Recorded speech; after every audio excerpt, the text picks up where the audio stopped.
Hey, what is up guys? So HTC just unveiled their new flagship for 2016, the HTC 10. Gone is the 1M branding, now it's just a number. So let me give you my first impressions of the phone. The 5.2-inch Quad HD Super LCD 5 display that HTC says displays 30% more color than the last year's phone.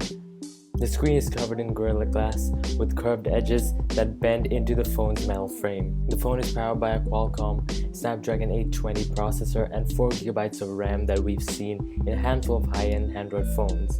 And there is 32GB of internal storage plus a microSD slot for expansion. HTC says it had optimized the 10 software and hardware for faster touch response, and the new phone is 50% more responsive than its predecessor. The 10's battery measures 3000 mAh, which HTC says is good for up to 2 days of life thanks to software and hardware optimizations, and supports Quick Charge 3.0 through the phone's USB Type-C port. It has HTC's signature all-aluminum construction with large chamfered edges and machined ports.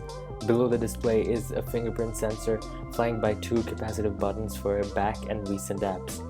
A big change from the on-screen buttons HTC has used on its flagships for the past couple of years. The rear camera has a 12-megapixel sensor behind an optically stabilized f1.8 lens that should take better photos in low light compared to the HTC's earlier efforts. It's accomplished by a dual LED flash and second-generation laser autofocus. It's accompanied by a dual LED flash and second-generation laser autofocus system. The camera can also capture 4K video with 24-bit high-resolution audio. Its front camera has also been upgraded to a 5-megapixel sensor with optically stabilized f1.8 wide-angle lens. Perhaps one of the biggest changes with the 10 is found in its software, which is much closer to Google's vision of the Android than HTC's earlier efforts. HTC said it worked with Google to reduce duplicative apps, and the 10 uses Google's apps for key things such as calendar, photos, and music, and HTC's email.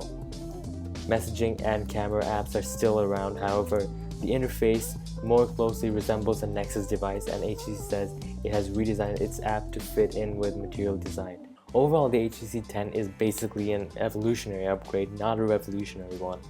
Is it worth your hard-earned cash? Well, on paper it seems the case, but real-world use will answer that question.